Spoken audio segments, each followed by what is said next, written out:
Ok, donc nous avons avec nous Nink, c'est ça? Ninke Ok, Hoffman, Homan. Homan. Et je l'ai rencontré la semaine dernière par hasard à l'Alliance française, c'est ça? Oui, c'est ça. Ok. Donc, bienvenue au programme franco-américain. Je Merci. vois que vous êtes très intéressé par la culture française. J'ai pensé que peut-être vous pourrez nous parler de ce que vous faites ici, toutes les activités culturelles que vous organisez.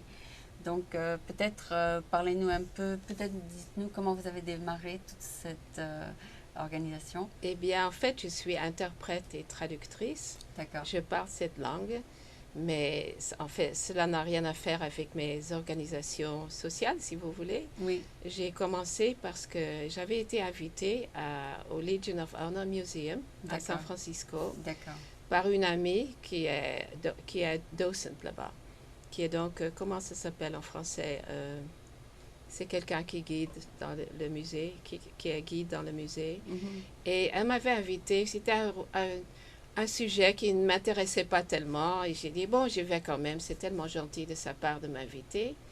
Je suis allée et 5 minutes dans la conférence, je me suis dit, j'ai été fascinée absolument. Et c'était par le professeur Patrick Hunt de Stanford mhm. qui parlait d'un sujet religieux de Masters dans la peinture De France? des grands maîtres, oui. Alors, j'étais tellement fascinée que je suis allée voir le professeur lorsqu'on avait un petit break et on a échangé des emails et on a parlé un petit peu, on s'est contacté et puis je me suis dit comment est-ce que je pourrais l'entendre de nouveau. J'aimerais bien entendre une autre conférence. Et il m'a dit, j'ai demandé, est-ce que vous pourriez venir chez moi et le faire pour moi et mes amis? Et il m'a dit oui. Et c'est comme ça qu'en fait que Que cela a vous avez démarré? commencé. Vous avez Au démarré? point Ok. de vue conférence, oui. Ok. Et ça fait Et combien de temps? ça fait depuis 2009 maintenant. D'accord, c'est pas mal, c'est bien. Et je diversifie, disons, aussi avec des concerts. Oui, Et mes concerts ont commencé, c'est encore par accident, par oui, hasard. oui. Euh, un de mes amis était décédé, qui était très actif dans la musique et qui s'occupait toujours à donner de l'argent aux jeunes musiciens, les enfants prodigues, etc. Et donc j'ai voulu donner un concert dans sa mémoire. Et l'idée m'est venue et j'étais assise à côté d'une dame. J'ai dit, tiens, je devrais organiser un concert pour cette amie en sa mémoire. Et elle me dit, je suis musicienne et mon mari est musicien aussi. Alors j'ai dit, bon, et on s'est réunis, on a parlé et le concert était organisé tout de suite chez moi. Et ça, c'était tellement un succès tellement grand que j'ai continué finalement. Donc j'alterne les conférences et les concerts maintenant. D'accord. Est-ce que votre organisation a un nom ou bien c'est juste quelque chose que vous faites pour le plaisir? Je l'appelle soirée européenne. D'accord. Voilà, c'est ça. Et c'est Mais, quelque chose qui est complètement à moi. C'est pas une organisation euh, officielle, ok. disons. Non. Est-ce que, mais par exemple, les deux musiciens que vous avez dans quelques temps sont pas européens, si? Non, eux sont chinois, Oui, c'est ce que mais c'est quand même une soirée européenne que j'organise moi. Et parce que c'est de la musique européenne. oui, si vous voulez. Oui, C'est comme ça on qu'on pourrait le peut voir comme ça. D'accord. Et je crois que ce sera ma meilleure soirée de toutes les soirées que j'ai données, Oui. parce que ces enfants sont vraiment, ce sont des enfants prodigues, exceptionnels. J'ai entendu, il s'appelle Kevin Zhu et Alice Zhu. Mhm. Kevin est le jeune violoniste, il a 11 ans. Je l'ai entendu lorsqu'il avait 6 ans et il était remarquable. Les gens pleuraient qui l'écoutaient dans l'audience. C'est vrai? Ils pleuraient. Et vraiment, moi aussi j'étais émue. Et je suis pas. Je pleure pas au cinéma, moi. Enfin, Mais c'était vraiment. c'était différent. C'était très, très beau. Et maintenant, il a encore 5 ans de plus. Donc, je ne sais pas, on va tous. Il nous faudra des Kleenex pour tout le monde, peut-être, je ne sais pas. Mais Mais il joue avec émotion, c'est ça? c'est la façon de le jouer. Vous devriez venir parce que je crois que c'est On entend cela une fois dans sa vie. C'est vraiment très, très, très, très beau. Et sa sœur a 3 ans de plus, elle a 14 ans. Et elle joue. Elle l'accompagne au piano. Et elle aussi, elle a gagné beaucoup de prix. Et le petit Kevin va partir quelques jours après la soirée. Il part en Chine, à Beijing, pour participer à une...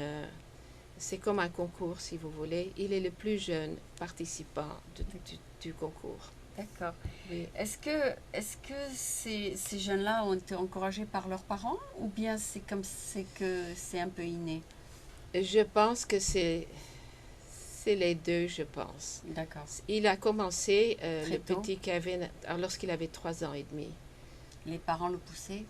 Donc, il a dû être enthousiasmé, peut-être motivé, je ne sais pas. Enfin là, D'accord. je ne peux pas Donc, vous dire. les parents voulaient qu'il soit dans la musique.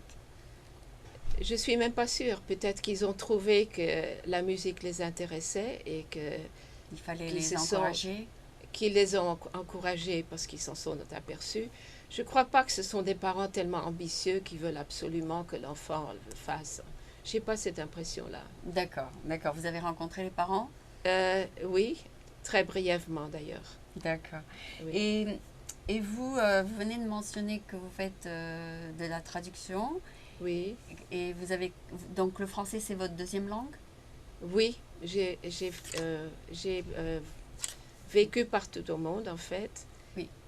Mais j'ai fait le lycée ou le En collège France? de jeunes filles à Sens dans Lyon. Oui. D'accord. Oui. Et qu'est-ce qui vous avait amené en France? Mon père voulait que j'aie une éducation française. Nous habitions en Indonésie à ce moment-là et à 11 ans, mes frères et moi j'étais l'aînée, donc je suis partie la première en France parce qu'il trouvait qu'on devait avoir une éducation française. Ok, ok. Donc tu étais toute seule en France? Chez des amis de mes parents, oui. Oui, oui. Et tes parents étaient peut-être des diplomates, c'est pour ça qu'ils voyageaient beaucoup? Non, mon père était professeur de médecine, en dermatologie. Et pour lui, bon, l'Indonésie, c'est une longue histoire, peut-être trop longue pour expliquer ici. Non, non, mais ils voulaient que tu ailles dans plusieurs pays? Il voulait que j'aille, non, pas forcément, mais il voulait que j'apprenne le français, que j'ai une éducation française. Ensuite, j'ai fait des études universitaires en Hollande, Ah bon. où j'ai rencontré mon mari qui était géologue. Ah Et d'accord. c'est à ce moment-là qu'on a Que vous commencé à voyager. Et d'accord. Et donc là, tu as appris le Dutch, c'est ça? Enfin, mais non, je suis hollandaise. Je Ah, suis... tu es hollandaise? Oui, oui, oui. Ok. Donc, mes parents sont hollandais. Et parler tout- On parlait toujours hollandais à la maison, oui. D'accord. Donc ta première langue maternelle, c'était l'anglais? C'est le hollandais. Plutôt le Le hollandais? hollandais, C'est ok. Et après, deuxième langue, c'était c'est français? le français. Après, c'est l'anglais. Enfin, j'ai dû apprendre lorsqu'on habitait à Londres. J'ai habité dans beaucoup de pays. D'accord. Et après, donc, tu as développé une autre langue et une autre langue. Voilà. Donc, ça devient de plus en plus facile au fur et à mesure qu'on apprend une troisième langue, c'est ça?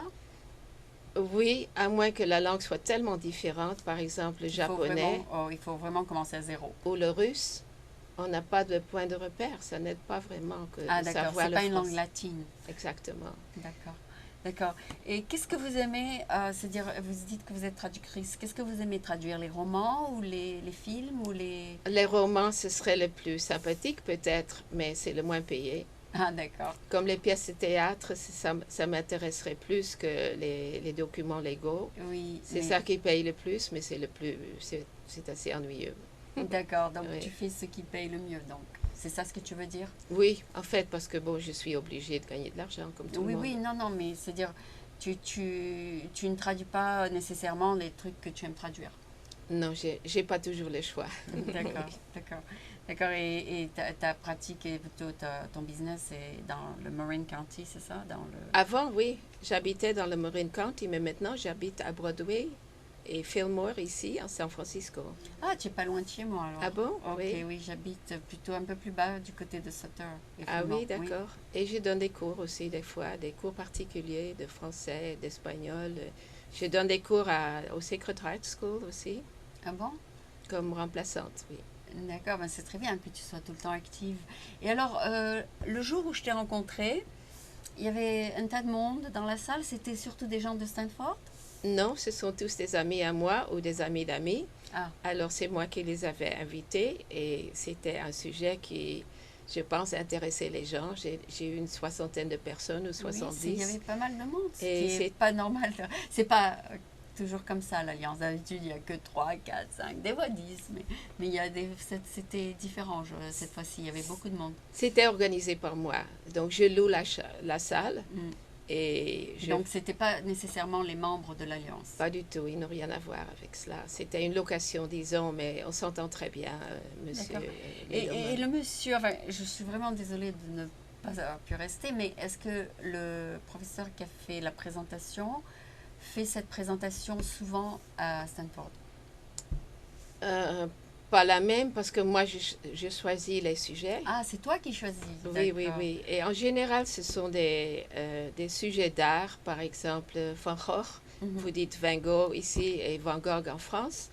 On a eu Vermeer, mhm, le peintre. mhm. On a eu Toulouse-Lautrec.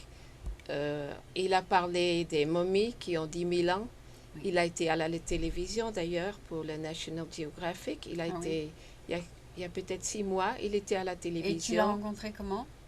au musée du Legion of Honor. Ah, C'est d'accord. celui-là. C'est lui aussi. C'est Ah, lui. c'est lui. Ok. Et il, Donc, il aime donner des conférences. bien, oui, parce que ça lui fait de l'argent aussi. Oui, d'accord. D'accord, mais c'est ça un peu sa profession. Non, il est professeur d'art à Stanford. Et D'accord. il fait cela En plus. en plus. Et il le fait extrêmement bien parce que il, euh, Il connaît déjà. il connaît très bien. Il n'a jamais de notes. Il sait, Jamais. il sait déjà ça. Il n'a jamais une note avec lui. Il a peut-être déjà donné un cours là-dessus. Non, Vermeer, c'était la première fois chez moi. Ah oui? Mais il a une mémoire extraordinaire. Je n'ai jamais rencontré un homme tel que lui. Et j'ai été partout au monde, disons. Et j'ai jamais rencontré un homme qui peut se rappeler de tout. Donc, et il avait fait un slideshow peut-être ce jour-là? Oui, oui. Surtout le trek et Vermeer, c'était donc la première fois et c'était aussi bien. Peut-être que je le ferai la prochaine fois.